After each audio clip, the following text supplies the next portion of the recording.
Yo guys, I'm back. Or should I say welcome back to my channel. Who's back? You or me? Never mind. This video is about a topic which I haven't touched about since like 2 years ago.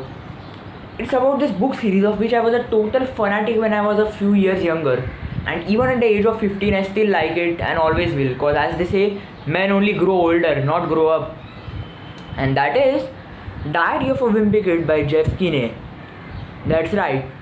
It's about this extremely self-centered and accident-prone middle schooler who is the most cynical person in the world, I'm telling you. And honestly, I can't blame him because he's already running into all sorts of ridiculous situations in his life. And his family includes a total bully of a big brother, an annoying brat of a younger brother, jackass of a dad, and a hilariously clueless and embarrassing mother. Despite the fact that the characters never age, that is, the series is supposed to be timeless, the books still belong to the realistic genre. Now, considering we have all been razed to the ground and locked inside our houses by the COVID-19 pandemic, why not have a look at this scenario, this crisis, through the perspective of the protagonist Gregory Heffley? Of course, let's do this. I'm about to read a fanfic of mine to you. And now, guys, let me tell you one thing. What I'm reading out to you is not from my perspective, so I don't have such a twisted mindset. Greg Heffley does. So, okay. This is my personal notebook, by the way. All my fun stuff, plans. Here's where I write them. And a pen. Let's start, okay? I don't know if I've mentioned this before, but for me, summer vacation is pretty much a 3-month guilt trip. Just because the weather's all sunny and blissful and all that, you're constantly expected to be having a blast outdoors, fishing, swimming, playing catch or whatever. But that's not really the case with me.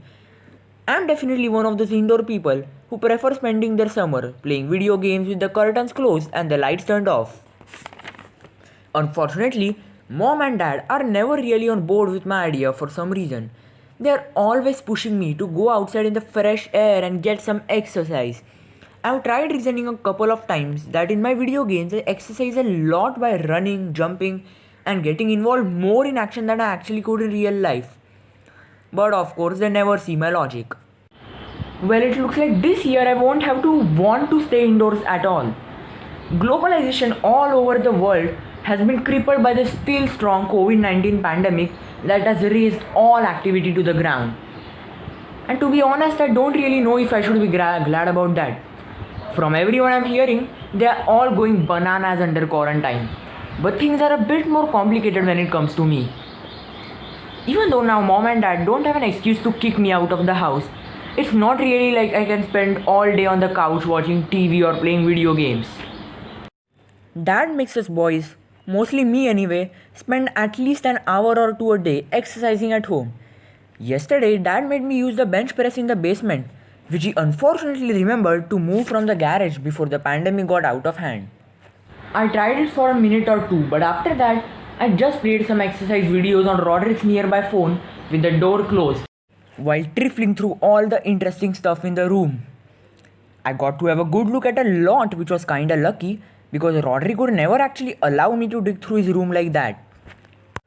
I'm actually pretty glad Dad made me use the bench press, because I came away with that old beach keychain with a picture of that girl, some delicious snacks.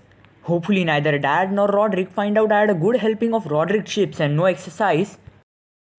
Heavy metal CDs with the label parental warning. I could play that at night after my parents go to bed. And this time with the headphones actually plugged in. And even some magazines which Roderick better hope don't get discovered by anyone besides me while everyone's home 24/7. But maybe I explored a bit too much because I seriously doubt Roderick could go out to buy any more treasures for at least a few more months. Fortunately, Dad actually bought that I bench pressed all those minutes. Unfortunately, I had to take my second shower in a day, courtesy of mom. I guess it was worth it though, and felt warming up in some hot water was less boring than turning on and wasting the water supply anyway. I can actually see some good times ahead in these months, because if I can sneak some comics or video games into Roderick's basement, every time my dad makes me bench press or something, This might actually turn out as one of the best summers I've ever known. Besides this kind of exercise, Dad often gets me and my brothers to play some sporty games with him. Well, the togetherness is really Mom's idea, but I will get to that later. We often play games like basketball or catch, which can actually be a lot of fun. But whatever sport we engage in, more often than not, a lot is left to be desired. For one, Manny is usually by far the most useless player on the field. And unless I'm mistaken, most of the time the team is on loses. Me and Roderick have grumbled about it quite a few times, but Dad just replies that Manny is young. So at least we also do play games wherein there are individual players. Of all the sports, the worst offenders are soccer and football. It's not like I've ever really liked either of them in the first place, and playing them at home seemed to leave some bad implications. But Dad wasn't budging. Let me tell you, my anticipations of things going bad weren't wasted one bit. While there were at least no drill sergeant type coaches yelling their heads off every 10 seconds, the space was all cramped and we got just as sweaty as hot as in the regular thing anyway. Moreover, after 3 days of crashing and tumbling into each other, all of us were bruised and wounded. Manny had a meltdown twice. And an expensive table lamp and an exquisite photo frame were already war casualties. Luckily, Mom stepped in and said we couldn't afford any damage or injuries in these critical times, and that was the end of indoor soccer and football. But that still doesn't excuse the fact that Mom is even worse than Dad. She joins him in his lectures about how I should stay off too much of TV and video games. Like I said, despite the fact that it's not like I have anything better to do nowadays. Yesterday I complained about this to Mom and she just suggested I could read a book. It's not exactly like I hate reading or anything, it's just after a long while of it, it starts getting on my nerves. Too bad it took no time for Mom's suggestion to turn into coercing and for coercing to turn into forcing. I still had a trump card, however, and that was that Mom hadn't specified which book I was to read. It was thus that I picked the latest installment in the Underpants Bandit series. Unfortunately, I forgot to lock the door to my room and Mom had an eye full of Bryce snagging Charles Babbage's Breeze. To make matters worse, she decided that she was going to come up with a book for me. I could see where this was going and sure enough, Mom brought one of those classics she's always talking about. I managed to get my way through the first couple of chapters, but eventually I came to the conclusion that after having to concentrate so much during the school days, it was kind of a waste to do the same during my summer holidays, so I came up with a clever scheme. Lying on the bed, I held the book in a standing position on my chest and placed one of my comic books in the setup. I thus got off scot-free, flaunting Mom's orders, and she got increasingly pleased as she had a look at me every now and then during those regular daily reading periods. Or at least for a while. Yesterday I went a step further and placed one of my portable video games while pretending to be absolutely absorbed in the second half of the Mill on the Floss. Only that when I was about to click one of the gaming buttons of the console, I accidentally pressed the increase volume button full force. And with my luck, Mom just happened to have checked up on me moments before.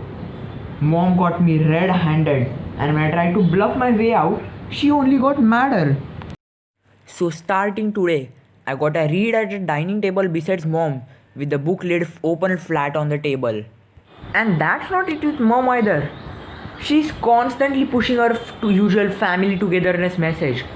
And you can't escape her hold in a situation like this when you are trapped at home with your entire family. And it's not like Mom's plans ever go all that great. She doesn't even like watching movies together, and the few times she's more liberal, it's G-rated or nothing. Mom's fun activities usually involve educational stuff like learning Spanish, something only she and Manny actively take part in. Things kinda hit rock bottom yesterday when Mom had us landed with a 2-hour mass flashcard scenario, this time successfully. And even the games that are supposed to be great don't go all that fine. Manny is practically a failure in roughly a third of them, But he or his team wins anyway because mom and dad want to encourage him and boost his confidence by awarding him points or whatever. The reason I said the feelings about this lockdown are more complicated in my case than those of others is that the prospect of a lot of screen time lies before me, with of course two chasms known as mom and dad midway. The other night, me and Roderick hashed a plot to watch TV after our parents went to bed. But we got into a tussle over the remote control, and when Manny joined us and began bawling, downstairs arrived mom and dad due to all the racket.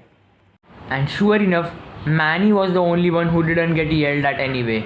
It was when I was in a particularly bored and sulky mood yesterday after the whole book issue that my friend Rowley called me over the phone, whining about how, despite him having a blast with his parents at home, make of that what you can, by the way, he was missing me. Now, let me tell you, I was decidedly not in the best mood, so you can't blame me for having nothing but a bit of bad language to give in return.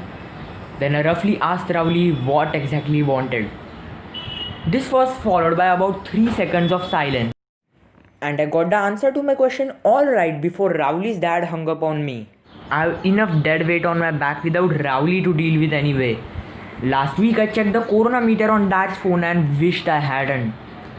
It turns out where we live is number 1 on the entire planet's pandemic scale. I am decidedly not pleased by that.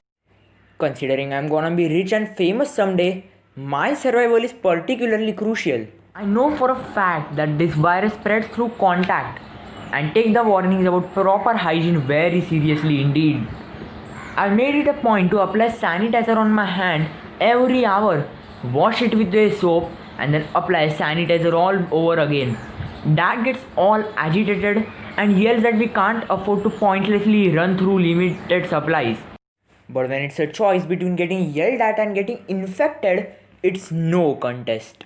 This morning I had my shower after Roderick, and the only dry towel I could find was the mom had used yesterday. I felt there should be at least a 3-day gap in such a phase. So I somehow dried myself with a kitchen napkin, and I'm hiding that one for 3 days too before mom can use it on the utensils that touch our food. That's not my only measure to stay virus free either. Nowadays I keep track of everything my family touches, which is exactly why I carry around a chemical plant spray all the time now. But that's a hard task to do constantly, so who knows how many unguarded spots my fingers have come in contact with. And such a challenge is a shame, as being stuck with your family should be horrible enough already without their tracks being just as awful. As if things aren't crazy enough already, it turns out online school awaits me and will unleash its whole next month. The only positive aspect of that I can think of is no dealing with all the idiots at middle school. That last part, put together with secretly gaming for an hour or two every night, is the only thing that's currently keeping me going. I thought at first this lockdown would be fun, but boy was I wrong. And who knows what misfortune is in store down the road. Alright guys, this is how Greg Heffley observes the world, so please don't mistake this for my mindset. I for one love literature a lot. In fact, it's my number 2 hobby, second only to animals and dinosaurs. So now that this is done with, I hope you like my story. Please share, like, comment, subscribe. Please access my playlists to make your searches easier. And now guys, we are only 3 subscribers away from hitting a century and entering triple digits. Keep that going guys. Bye bye.